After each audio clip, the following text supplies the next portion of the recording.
Hi, everyone, and welcome back to MNGT 2150 for the third week. Last week, we talked about some various kind of philosophical, ethical frameworks that we can use in order to really inform our decision making or use them to evaluate the decision making of other organizations and individuals. So, we're going to keep building upon that in the coming weeks. This week in particular, we're going to be focusing on organizational culture and the impact that organizational culture can have on ethical decision making within an organization. We have a pretty in depth case study that we're going to be looking at that is going to show us a lot of these various points. And honestly, there's no better organization to study than the now defunct Enron Corporation. All right. So maybe you've heard of this before, maybe you haven't. This is a corporation for many of you that you know, basically went bankrupt, went out of business before you were born. Yet, the impact that this has had, both on modern management and accounting theory and practice, cannot be understated. Hence, why we study this, why we study this example here, despite it being more than 20 years old. So, we're going to be watching a movie this week. You have it assigned, and it's available on various rental platforms. You can get it for $2, I think, on YouTube Movies, or if you can find a copy of it floating around online or something like that. There's multiple versions of it available. It's a documentary. It's called "The Smartest Guys in the Room," and it highlights the leadership at Enron and ultimately what influence the leadership had in terms of creating this toxic work environment and creating this series of unethical business practices, which ultimately led to Enron's downfall. So I have a brief presentation that I want to go over that's going to be detailing the main actors of the case. And at the end of the week, you have a discussion post assigned that's focusing specifically on this organization. Now, I would encourage you to, yes, watch the movie. This PowerPoint presentation that I'm about to give is really only focused on the people at Enron. You're not going to be able to really effectively answer the discussion questions without taking in all of the additional information that the documentary provides. And it's a really interesting documentary. It gives us a unique look at this rather unfortunate event. So I would encourage you to take some time, make sure you block out enough time in order to really focus on this documentary here. It's pretty cool. All right. So without further ado, let's get into this and start talking about a couple of different points here. All right. So we'll go off, just cover Enron in general. All right. And again, the documentary is going to have some details about this that aren't provided. So I'm actually going into a little bit more detail than the documentary does. But so, what was Enron? It was an American energy company headquartered in Houston. All right, and it was founded actually way back in 1985 by Ken Lay. So Ken Lay was at the time the CEO of a company called Houston Natural Gas, and they merged with another company, and Ken Lay was appointed Enron's CEO after the merger. So when these two companies came together, it had 20,000 employees, which really put it on par with the world's major energy companies. All right, they were a big player in the market. Now, in 2000, it was claiming about $111 billion in revenue, which is about $183 billion in today's cash, accounting for inflation, which was pretty good. This day and age, we have companies with trillion-dollar valuations, various revenue streams, things like that. Back in 2000, this was a major player in the marketplace. In fact, they were so successful, they were considered one of those companies that obviously seemed too big to fail. All right, 1990, a new subsidiary was created, Enron, called Enron Finance Corp.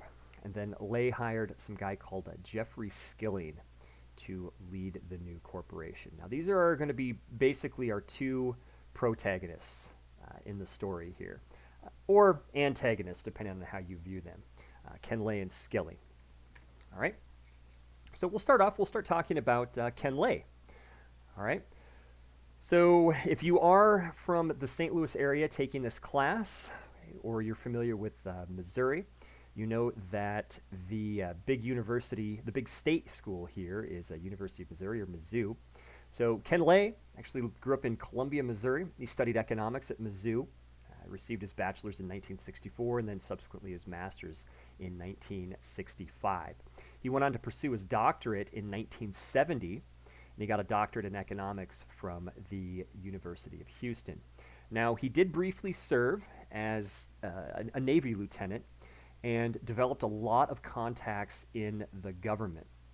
All right, he was good friends with George W. Bush, for example. All right, and he would use those contacts that he developed for much to Enron's benefit, actually, in its history. All right, he had various energy department positions within the government until actually 1982.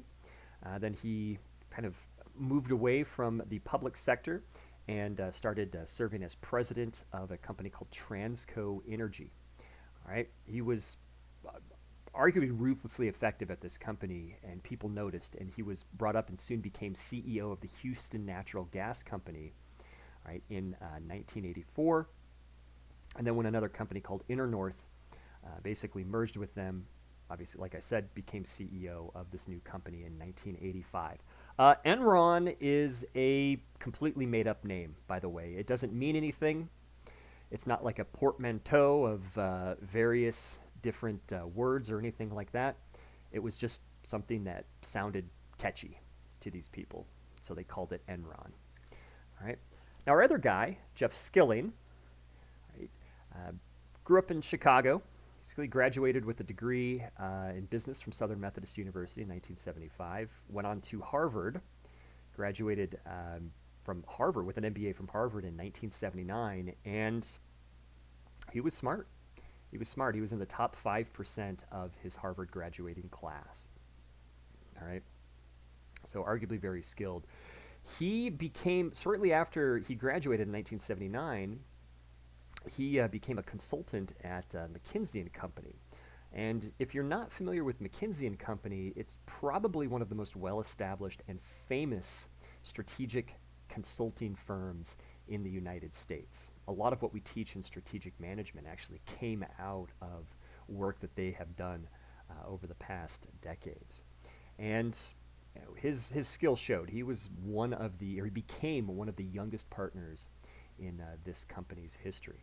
Now, in 1987, Jeff Skilling was assigned to Enron to work on some issues. He was assigned as a consultant to work on some issues that they had.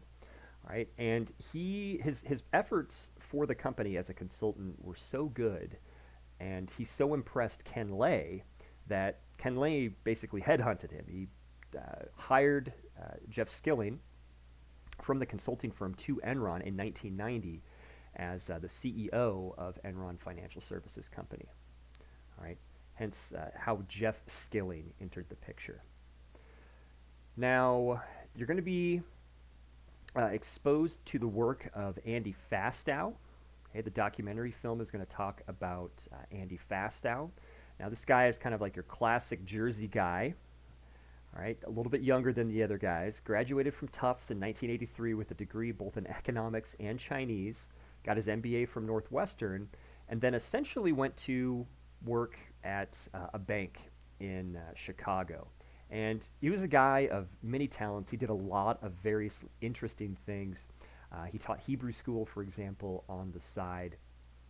And while he was at Continental Bank in Chicago, he worked on something called asset-backed securities. All right. If you've watched the Oscar-winning film The Big Short, you're probably familiar with what an asset-backed security is. All right, they're treated kind of infamously. But his work within asset-backed securities, uh, you know, caught the attention of Jeff Skilling. Jeff Skilling noticed this guy, and he hired him in 1990. Now, Andy Fastow, as you are going to see when you watch this documentary, he's kind of like the Rasputin of our tale. All right, he's the guy like in the background with all the different little strings that he was pulling in order to make things work. All right. But before he even got into that role, what's interesting is he was actually almost fired from Enron in 1996. He was put in charge of a retail unit that was meant to compete with smaller utility companies, and the unit actually didn't do very well. All right, he was saved because he knew the right people, and his networking strengths were very good. All right, and was moved into a different position. Was his financial knowledge, his financial wizardry, I guess, was easily recognizable, and to the point where he quickly rose to the position of chief financial officer in 1998. All right, so that's Andy Fastow. All right, the other guy, and the documentary doesn't focus too much on him. Mostly the documentary is going to be talking about Ken Lay and Jeff Skilling, but we have another guy in here, Lou Pai, who is also another architect of this disaster, quotes. Came from China, received a BS and MS, both from the University of Maryland in economics.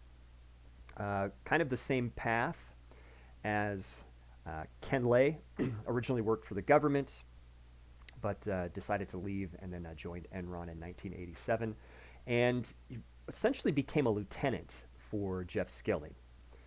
All right, and his skills, again, were widely recognized, and Jeff Skilling appointed him the CEO of another Enron subsidiary called Enron Energy Services, which he served there from 1997 to 2001. Now, Lou Pai is basically put up and displayed as this fall guy, this symbol of corporate excess at Enron. Whenever somebody talks about corporate excess, they usually talk about Lou Pai. This is your kind of stereotypical businessman. Would go out, he would spend thousands of dollars on lavish lunches. He would take people to strip clubs and things like that. Eventually, he had an affair, got divorced, and left his wife for a topless dancer. A fact that actually worked out actually in his favor, which we'll talk about at the end of this presentation. Kind of when I do a little "Where are they now? What happened to them?" segment here.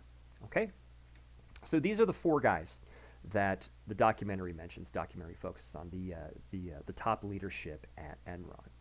All right, so now Enron as a firm was considered to be highly innovative in an industry that was generally considered quite stagnant. Okay, the slow changing energy industry. So Enron, in their effort to be innovative, to really stand out from others in the industry, really broke away from tradition. And one of the first things that they did was create new financial products and new derivatives that were tied to energy commodities that essentially could be traded along with natural gas resources. This was one of the brainchilds of Jeffrey Skilling. All right. Also, on top of that, Enron owned a significant amount of natural gas pipelines, so it had a lot of assets that it was sitting on. Now, the use of derivatives, the overuse of derivatives, a lot of people argue that was just as damaging to the company in the long term as its illegal accounting practices. So if you're not familiar with what a derivative is, basically a derivative is a financial security whose value is based upon something, some underlying, it can be like a commodity, an asset, or a group of commodities, things like that. And this derivative itself can be traded in the open market. All right? And why the heck would we want these anyways? Large buyers liked derivatives because essentially Enron was guaranteeing the price of this underlying asset. So it was a very in the eyes of a buyer, it was a very stable, secure investment vehicle, and in a lot of ways, it allowed buyers to lock in prices and supplies of fuel, something that could be quite volatile. All right, thus allowing them to make their cost position much more predictable, which is good if you are management at these firms. All right. Other examples of innovation. Enron developed this new unit called the Enron Accelerator. Essentially, they were trying to emulate a lot of these high-tech firms that were cropping up in Silicon Valley. All right, they were trying to be the Silicon Valley equivalent of an energy company. All right, so they created something called Enron Accelerator, which was this incubator. It was aimed at developing new lines of business. They created dozens upon dozens of new corporations. They were one of the first companies that really moved into the digital space in terms of trading commodities. They created a website called Enron Online where parties could trade commodities. Now, most people, especially if you're a business student, are probably familiar with various online investment brokers. You probably use a tool like Robinhood to play around with investing, or other apps available that are designed to help you trade cryptocurrency, for example. All right, this one is kind of in a similar vein, but in Enron Online, Enron was always either the buyer or the seller. So Robinhood is essentially a broker. It puts you in connection with people. So here, Enron is either the buyer or the seller. All right, so they're making a lot of money on this particular thing. So, and this really all just kind of illustrates this culture, this innovative culture, this what they refer to as this relentless assault on the status quo. And it's all reflected in their marketing slogan that you see in their commercials. And this is brought up in the documentary, "Ask Why," in quotes. Okay? And it was successful, at least on the surface. On the surface, they appeared to be very innovative. Right? From 1995 to 2000, Fortune magazine each year named Enron the most innovative company. So wow, kind of cool. Some other stuff I found back when I was originally researching this documentary. This isn't mentioned in the documentary, but Enron actually started a partnership with Blockbuster in 2000, and they wanted to invest in the video on demand market that was increasing in popularity. All right, and to me, this was the correct move.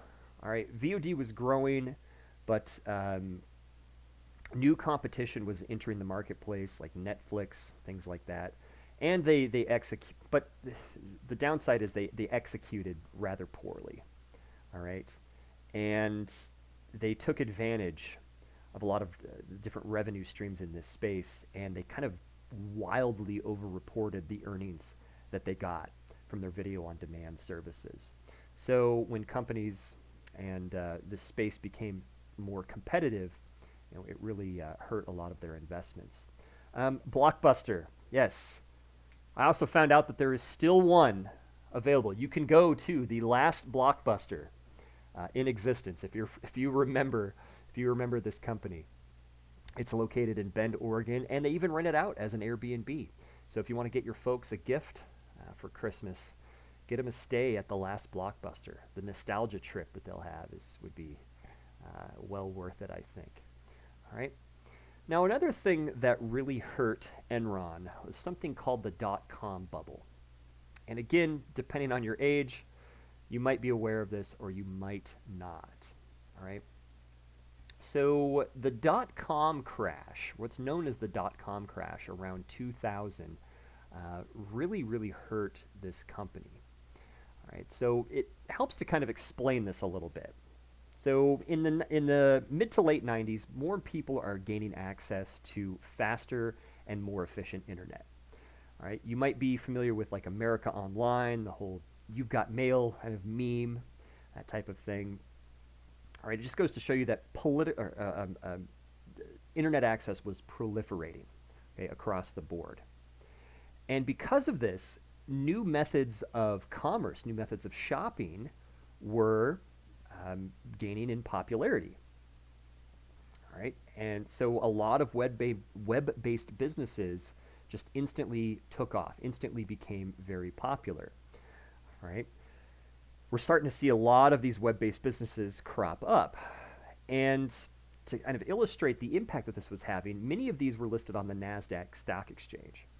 All right. And the NASDAQ stock exchange actually rose 581% in the 5 years from 1995 to 2000. And this was just kind of illustrating the speculation that was occurring. All right. The problem is a lot of these new business people were just buying these because it was kind of like the meme thing to do. It was very popular. A lot of these businesses were incredibly overvalued relative to their underlying assets. Some of them really had no viable business model or they had poor cash flows. Yet even though a lot of these businesses had terrible, terrible fundamentals, demand for the stock kept prices steadily rising. All right. If you want to explore this a little bit further, Google a company called Pets.com. They're now defunct, but if you go into the Internet Wayback Machine, you can actually look at an old copy of their website. All right.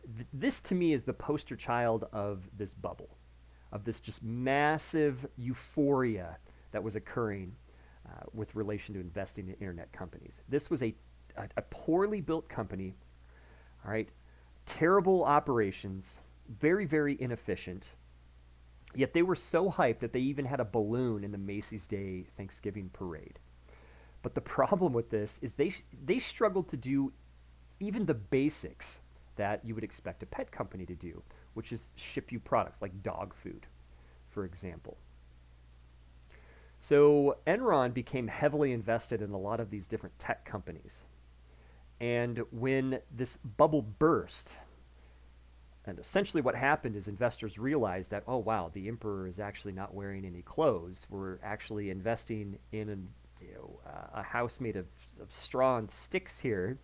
Okay, there's really no underlying infrastructure. People started to wise up to this and started to pull their money back until it became a widespread hysteria and panic, and essentially many companies went bankrupt.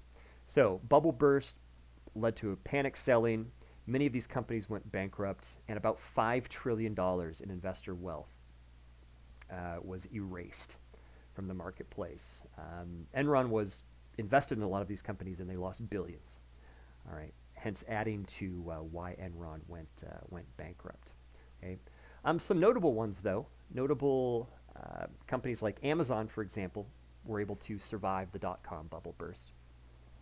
And as you know, Amazon has went on to be as successful as it is today. Okay, so what else happened at Enron? So this is just the result of a poor investment decision. Okay, it's not inherently unethical, but Enron did a lot of things that were blatantly unethical and blatantly illegal. All right, which is what contributed to their downfall. So now the first one is something called mark-to-market, right? And your documentary that you're going to watch is going to touch on this a bunch. But essentially what happened is Jeff Skilling came into the picture, and he moved Enron from what their original system, which is based on historical cost accounting, to a method of something called mark-to-market. All right, this happened back in 1992. So mark-to-market, right, essentially is a system that tries to better measure the fair value of assets. Okay, now we know that assets, the value of assets can fluctuate over time. Now in historical cost accounting approach, you would have you would account for an asset that you add to your books, and that wouldn't be adjusted until maybe you go to sell the asset or something like that. So in historical cost accounting methodology, you might have a variety of different assets on your books, okay, but that are not reflected, their true cost is not reflected. Now this tries to get rid of that downside, all right? So each year, an accountant lists the market value of the firm's assets. Now, this is a legitimate accounting method, but the problem with it is that in some cases it can be manipulated. All right? Enron, what they would do is estimate the future profits of an asset or a trade, all right? Things that they haven't even seen yet. And under this system, they would mark it down as actual revenue or actual profits. Okay, I have an example here on the slide. Enron would build something like a pipeline or a power plant and then immediately claim all the future revenues as profit on the books. Okay? Very, very, very deceptive. So this usage of mark-to-market actually made Enron appear very attractive. It made it look like they had all of this revenue coming in, when in reality, in a lot of instances, it was not. Right? And this helped to push up their stock price, inflate their stock price. So now, what's really interesting too is if the energy tokens that they were buying or the asset wasn't on some sort of commodities exchange, all right. So there was really no kind of like guidebook with which how to evaluate this.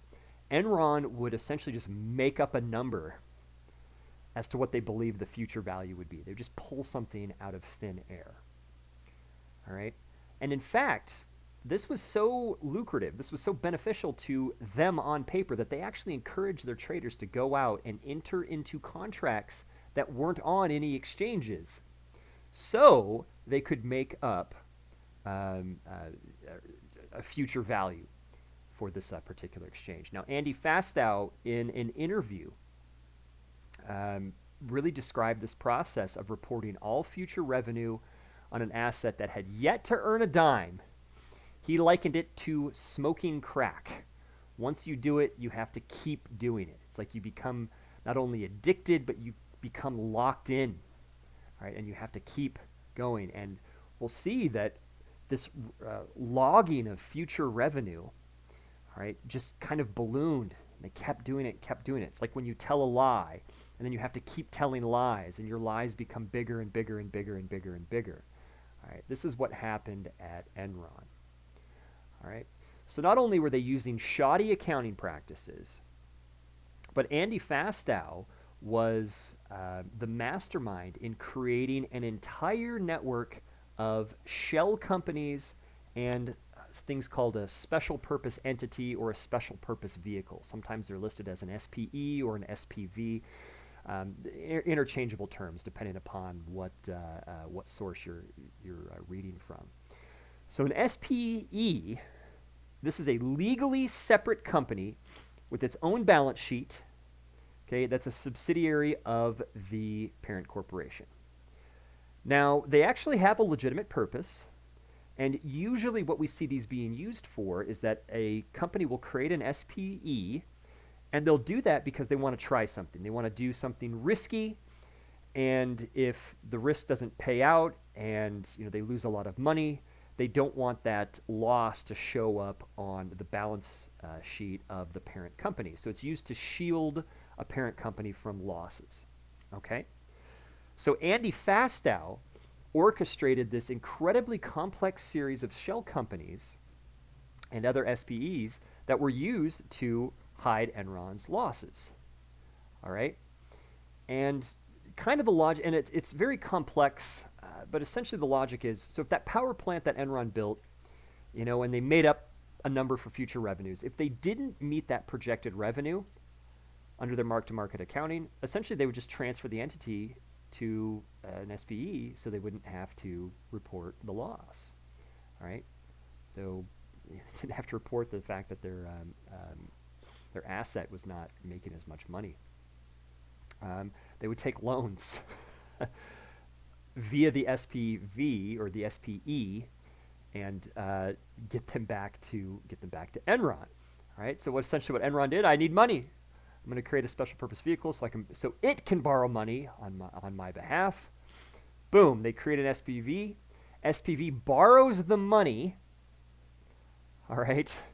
And then Enron ghosts them, all right, when they can't pay back the loan, right? So slick, easy way of getting cash. It's somewhat complex from accounting. They would give a bunch of stock, or from an accounting standpoint, but they would give a bunch of stock to an SPE or an SPV, okay, same thing, in exchange for cash or a loan, all right? Enron would guarantee this loan with its stock. So the SPE borrows money on Enron's behalf, but the debt is kept off of Enron's books. So the debt is guaranteed by Enron's stock. Now, what this means is that essentially you have to keep your stock price high in order to avoid these creditors from calling in debt, your debt payments. Right? People were happy with loaning these SPEs money as long as Enron stock kept performing. And Enron was one of those companies that, again, was just appeared to be too big to fail. So it just seemed like their stock price would just keep on going, keep on rising. There's no way it could ever stop. And this was probably one of the biggest contributors to the bankruptcy at Enron. It meant that as soon as Enron's stock started to fall, they would be forced to fulfill these guarantees either by issuing more stock or by paying back investors. And they either didn't have they would dilute their stock price or they just didn't have the cash to pay them back. All right. And so we'll see that as soon as the stock price started to fall, this entire web began to unravel, and their stock price plummeted, collapsed almost overnight. Okay. Andy Fastow was doing an interview, and this one I picked off of the Irish Times. He was doing an interview in Ireland in 2016, and he was talking about this story where he was explaining to his son why he went to jail. All right, and I'll just read the quote here. So I told him a parable. Suppose when you're 16, you go to a party using the car, and one rule is you can't drink alcohol. You don't drink alcohol. The first thing someone offers you a beer, you say no, because the one rule is no alcohol. But what if you have a really clever friend who pulls out a chewable tablet? It's a beer tablet. You can chew it, and it's the same as drinking beer. So you wouldn't be breaking the rules. All right? I asked my son, would he do it? And he looked at me like I'm an idiot and said, no, of course not, because that wasn't the point. I said, I'm in prison because I was the beer tablet pusher. Every way I could find ways to follow the rule technically, but undermine the principle of the rule, I did it. And because I did that, it caused a lot of harm, and that's why I should be in prison. All right? Enron was notorious for following the technicals of the rule, but not the spirit of the rule. All right? So, one thing you're going to notice when you watch this documentary is that Enron actually traded very extensively in California's deregulated energy market. Something to pay attention to, which I'll leave it up to you. I won't go into these details here. I'll leave that up to you to pick out. But something to think about is really how did Enron take advantage of both the deregulated energy market in California and tragedies, okay, that befell them in California, all right? So keep that question in mind as you watch this documentary, as this is very indicative of the terrible, terrible culture that Enron has. Okay, so overview of the scandal. So let's just take a quick look at Enron and do just a quick comparison here. We can see how Enron was just, through its deceptive accounting practices and all the other stuff it was doing, it was just really grossly overinflated based upon the number of employees. So we're looking at 2000 revenue in billions. You can see they were making over $100 billion on 20,000 employees. And we look at other giants of the day: Microsoft, Dell, Chevron, CA, Airborne, Texaco, Goldman Sachs, Micron.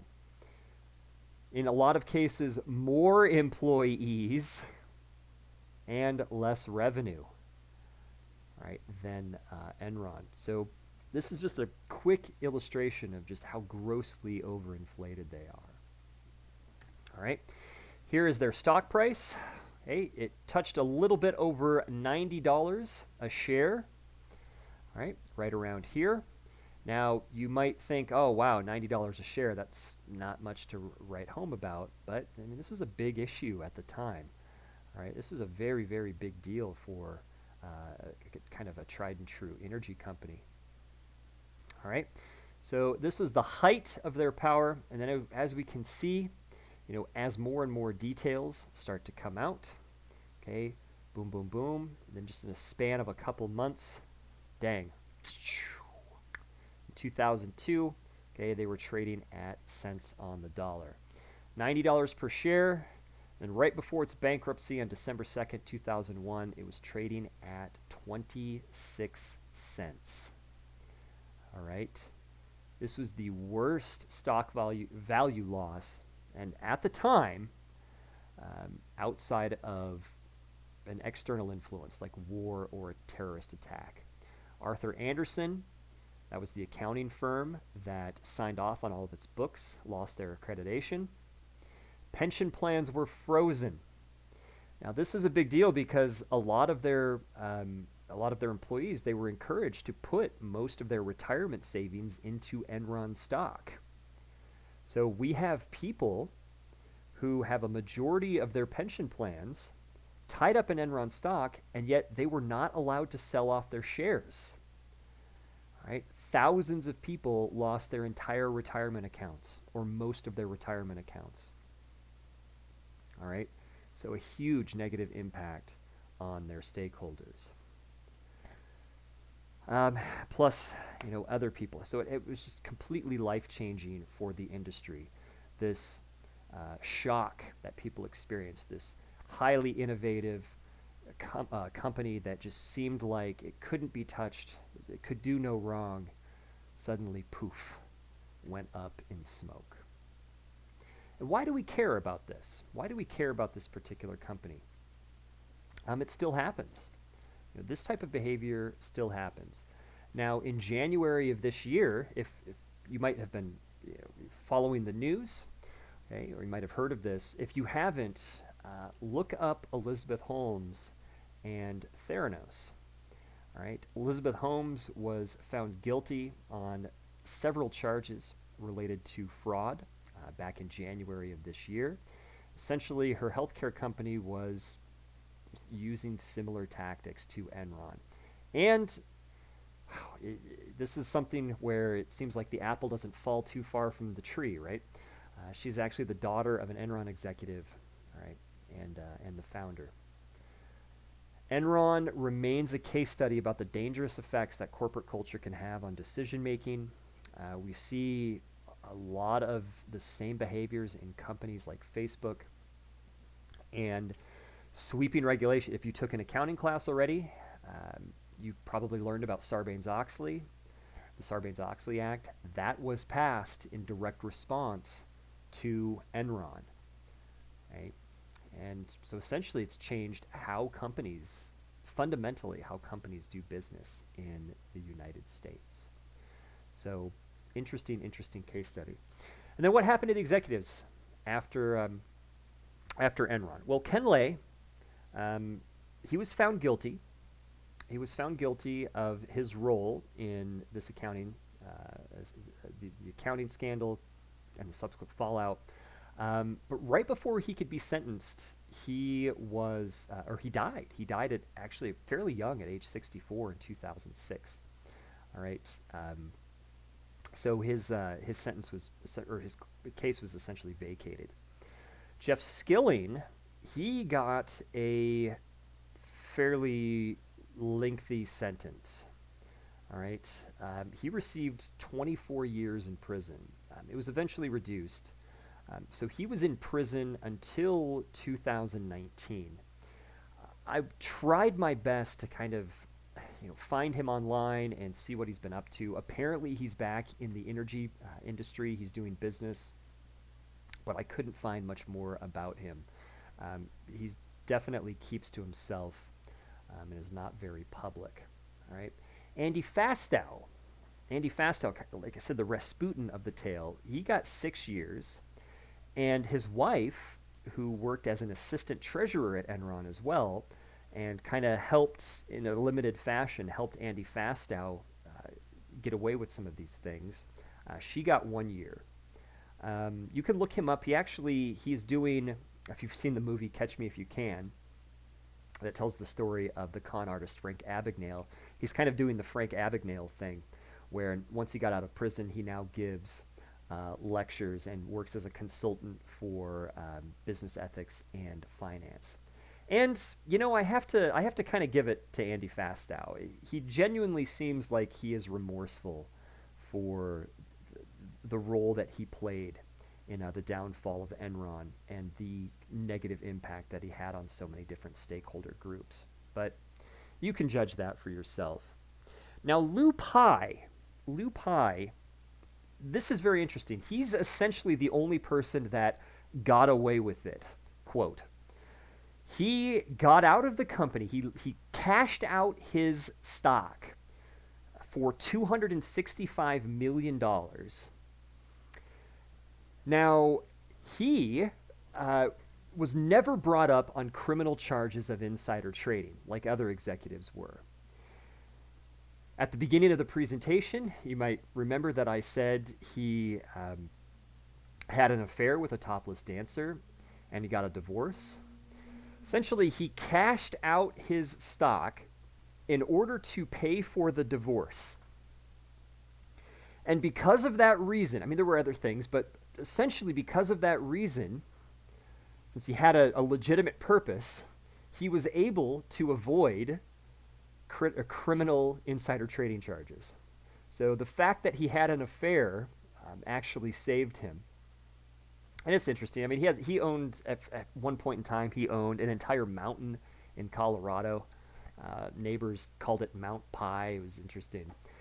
He did have a civil suit brought up against him in 2006, which he settled for $31.5 million. He founded a company called Elements Market, a carbon trading firm. Now, I looked them up recently, and I did not see him under the list of executives. So I'm not sure if he is still affiliated with that particular company there. So that's it. That's kind of the overview of Enron here. Be sure to watch the documentary and respond to the discussion posts. I think you're going to really enjoy this firm. The other thing that we're going to be focusing on this week is a case study involving Walmart, where you're going to be applying some of the ethical frameworks again that we've learned. Okay, so as usual, please email me if you have any questions, and I'm excited to hear your thoughts and your responses to this documentary. All right, take care.